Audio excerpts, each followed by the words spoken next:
न अति अश्नतः तु योगः अस्ति, न च एकांतम अनअश्नतः, न च अति स्वप्नशीलस्य जाग्रतो न एव च अर्जुन। युक्त आहार विहारस्य युक्त चेष्टस्य कर्मसु युक्त स्वप्न अवबोधस्य योगो भवति दुखा। तो भगवान कह रहे हैं कि जो बहुत ज़्यादा खाता है और जो बहुत कम खाता है अकेले रहते हुए, जो बहुत ज़्यादा सोता है और जो बहुत जगा हुआ है, इनमें से किसी को योग नहीं मिलता। Yoga is not about excesses. Yoga is, as we said, it's being joined, it's balanced, it's controlled. और इसी को भगवान वर्स 17 में कह रहे हैं कि जिसका खाना, जिसका आराम, जिसकी चेष्टा यानी एफर्ट, जिसका कर्म, एक्शन, जिसका सोना जगना सब युक्त है, कंट्रोल्ड है, नियमित है, वो योग में है और वो सफरिंग से मुक्त हो जाता है। वो इटर्नल पीस, वो शाश्वत शांति, वो चिद आनंद में पहुंच जाता है।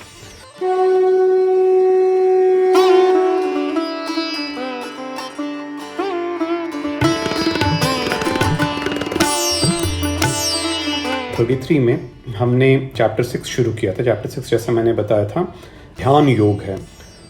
तो हमने इसमें 9 वर्सेस कवर कर लिए थे, 6.01 to 6.09, and today we will continue ahead. We will cover 10 verses today from 6.10 to 6.19। अगले जो 6.10 से 6.28, ये जो 18 वर्सेस हैं चैप्टर 6 के, honestly I can't relate to these verses, और मुझे सीरियस क्वेश्चंस हैं कि ये ओरिजिनल भगवान के कहे हुए हैं या बाद में ऐड कर दिए गए हैं। So I will leave the judgement to you. मेरा अपना व्यू है कि ये next 18 verses from 6.10 to 6.28 aren't really very relevant, but let's still go through it in the spirit of covering the Gita as it is given to us today. So I'll start off with the literal translation first, and then we will talk about a few important points. I'll start off with verse 6.10. Let me cover verse 6.10 to 6.15, 10 से 15 तक एक साथ, and then I will continue in that sequence. So I'm covering 6 verses together.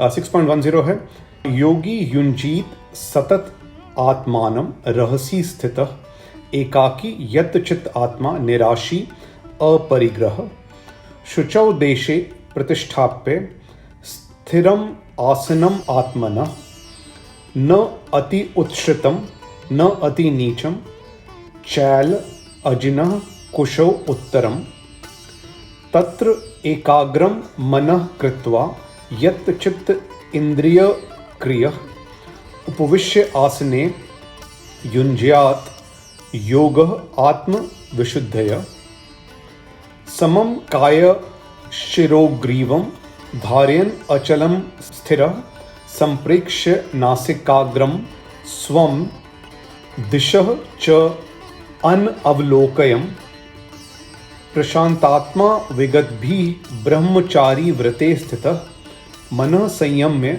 मयि चित्त युक्त आसीत मत्परः युञ्जन एवं सदा आत्मानं योगी नियत मानसः शांतिम निर्वाण परमाम मत संस्थाम अधिगच्छति। तो ये वर्स 10 to 15 है। Translations are the following. तो भगवान कह रहे हैं कि जिसमें कोई डिजायर्स के लिए अटैचमेंट नहीं है और पोजेशंस के लिए क्रेविंग नहीं है, और जिसका चित्त जो है, जिसका जो कॉन्शियसनेस कंट्रोल्ड है सोल के द्वारा, जो अकेले किसी सिक्लूडेड जगह पे रह रहा है उस तरह से, और जो हमेशा प्रयत्न कर रहा है जुड़े रहने की योग की, वो योगी है, वो असल में योगी है। ऐसे योगी को बैठना चाहिए किसी साफ जगह पर जो कि स्थिर हो, न बहुत ऊंचा न बहुत नीचा, और उस पे पहले कुशा यानी ग्रास, उसके बाद डियर या टाइगर का स्किन, और उसके बाद कपड़ा रखा जाना चाहिए। फिर उस जगह पर बैठकर मन को एकाग्र कर अपनी कॉन्शियसनेस को, इंद्रियों को और एक्शंस को कंट्रोल करके योगी को आत्म शुद्धि के लिए, सेल्फ प्यूरिफिकेशन के लिए योग करना चाहिए। अपने शरीर को, गर्दन को और सर को इरेक्ट रख के, बिना किसी मोशन के स्थिर रख के, इरेक्ट और स्थिर रख के, उसे अपने नाक के आगे फोकस करना चाहिए with unflickering gaze with constant gaze, बिना अपने गेज को अलग अलग दिशाओं में ले जाए हुए, ऐसा जो शांत जिसकी आत्मा है, जिससे सब भय चला गया है, जो ब्रह्मचर्य के व्रत में स्थित है, यानी सेलिबसी के वाव में फिक्स्ड है, जिसका मन जो है वो कंट्रोल्ड है, और मुझ पर जिसका कॉन्शियसनेस फोकस्ड है और जो मुझ पर फोकस्ड है, इस तरह का योगी जो हमेशा जिसका मन कंट्रोल्ड है और जो इस तरह से जुड़ा हुआ है, प्रयत्न कर रहा है, योग कर रहा है, वो मुझ तक पहुंचता है, उस परम शांति और निर्वाण तक पहुंचता है। तो ये वर्स 15 तक है। Then I will cover verse 16 and 17 together. They are न अति अश्नतः तु योगः अस्ति, न च एकांतम अनअश्नतः, न च अति स्वप्नशीलस्य जाग्रतो न एव च अर्जुन। युक्त आहार विहारस्य, युक्त चेष्टस्य कर्मसु, युक्त स्वप्न अवबोधस्य योगो भवति दुखा। तो भगवान कह रहे हैं कि जो बहुत ज़्यादा खाता है और जो बहुत कम खाता है अकेले रहते हुए, जो बहुत ज़्यादा सोता है और जो बहुत जगा हुआ है, इनमें से किसी को योग नहीं मिलता। Yoga is not about excesses. Yoga is, as we said, it's being joined, it's balanced, it's controlled. और इसी को भगवान वर्स 17 में कह रहे हैं कि जिसका खाना, जिसका आराम, जिसकी चेष्टा यानी एफर्ट, जिसका कर्म, एक्शन, जिसका सोना जगना सब युक्त है, कंट्रोल्ड है, नियमित है, वो योग में है और वो सफरिंग से मुक्त हो जाता है, वो इटर्नल पीस, वो शाश्वत शांति, वो चिद आनंद में पहुंच जाता है। So this is verse 70 and then I will cover verse 18 and 19 together. They are यदा विनियतम चितम आत्मनि एव अवतिष्ठते, निस्पृह सर्व कामेभ्यः युक्त इति उच्यते तदा, यथा दीपो निवातस्थः न इंगते स उपमा स्मृता, योगिनो यत् चित्तस्य युञ्जतो योगम आत्मनः।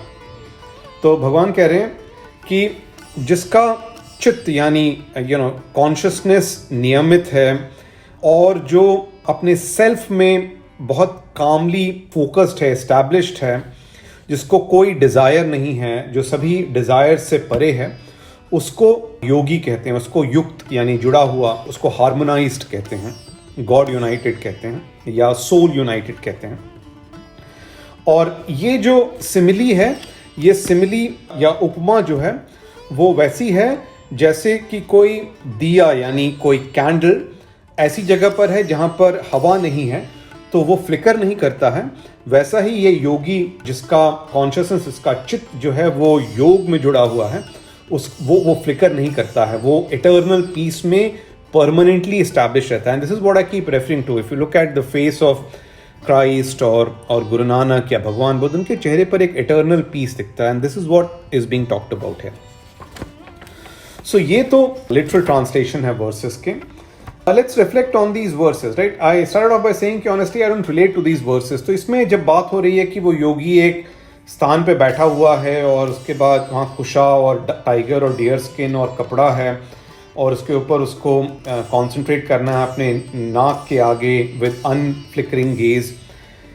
आई really cannot relate to this, क्योंकि ये तो एक हाउस होल्डर योगी के बारे में तो है भी नहीं।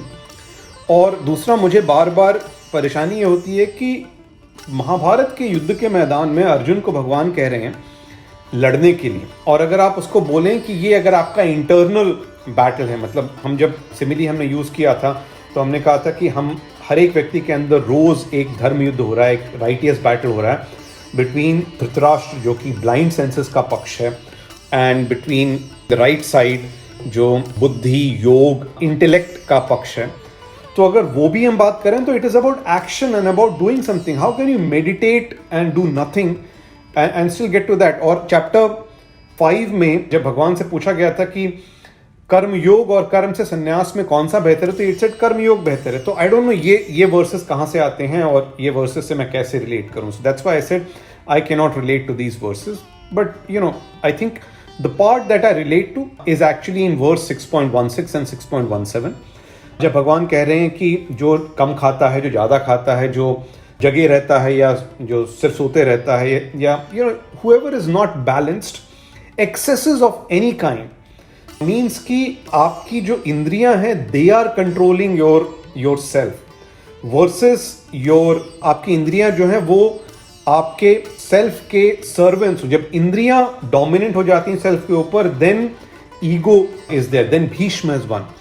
when the self is dominant, जो आपके senses हैं वो servants हैं self के, then the soul is dominant, then Krishna has won, right? And this is the internal battle which is going on.